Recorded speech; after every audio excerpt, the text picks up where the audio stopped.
But here we are at Dandan again, line for gas, and I'll pick up right here in number 3.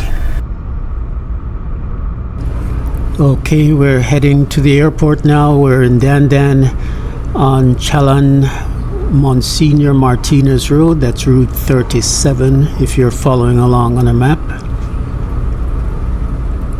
And that's still the line for people waiting for gas at the Shell station on April 20th, the Monday after. You can see what makes it look so stark is the fact that all the leaves are gone.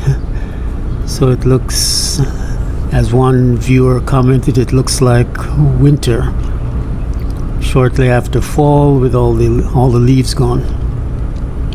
That's a good way of looking at it.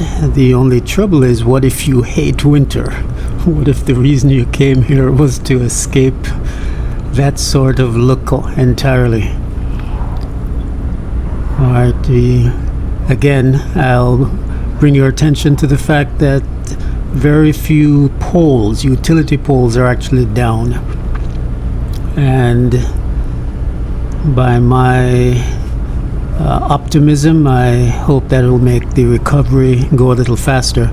We were actually without power. Someone reminded me last time, I think it was during U2, we were out without power for 4 months. A friend of mine knew the exact dates that the power came back, so it was close to 4 months. Hopefully it won't be this long, won't be that long this time.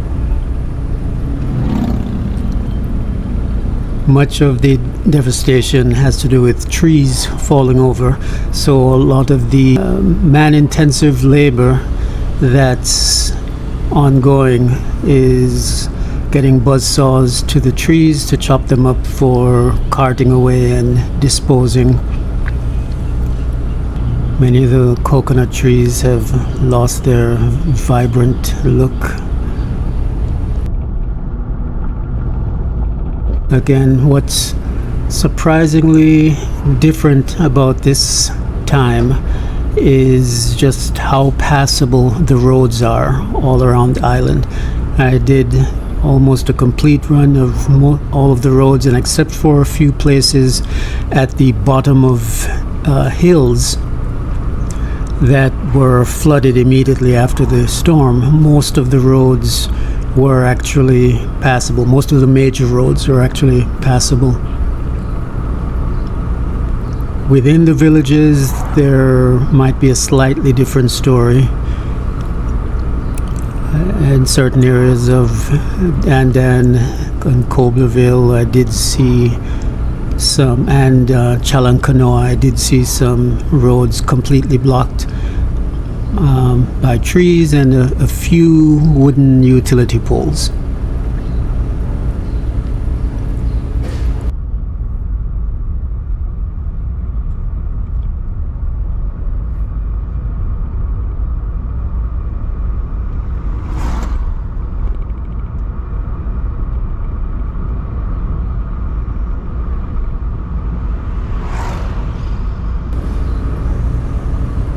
We're now at Guangdong Hardware, making the left onto Tun Kyoshi Road. That's Route 32 if you're following along on a map, heading to the airport.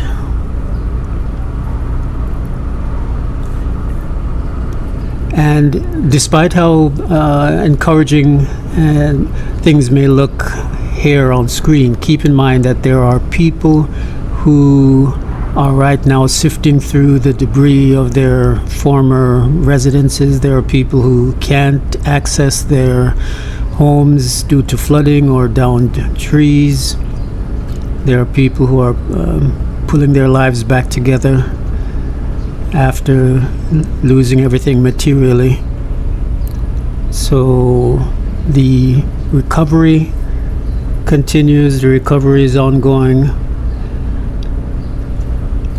And if you'd like to help out in some way, there are organizations on the ground that could use your help. So I'll put some of those in the description for the video if you're interested. And if you're living here on Saipan, then you can simply help out in any way you can. You can help drive people around. You can give people cards, prepaid calling cards for their phones. You can stop in, visit people just to make sure they're okay. Maybe take someone to refill with water at some of the stations. So there are lots of things you can do on your own that might be helpful as you're driving to get a refill or stock up on gas. You might take a neighbor. This is all things I don't have to tell people. The general vibe is that people are quite helpful.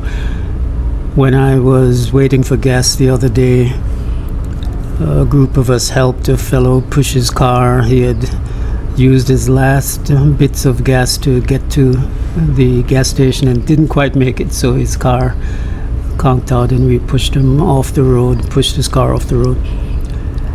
Here we are at the airport. I understand some tourists did get stranded here on Saipan when flights were cancelled right before the typhoon hit. And as of a few days later, charter flights were commissioned to take them back. But here's the airport.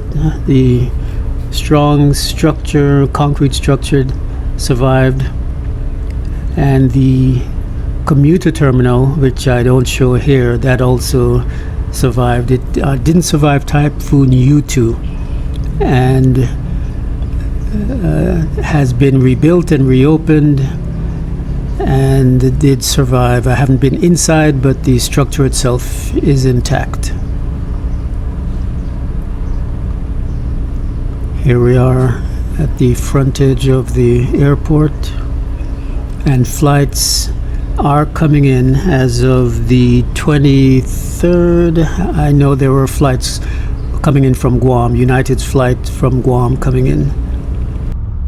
I know there are people in Hong Kong and China and the Philippines anxiously awaiting any flights, any resumption of flights so that they can return to Saipan. But that's it. After this, we'll head through Dandan, see a more residential area, and I'll see you guys in the next drive-through video. Subscribe. You know what I'm saying.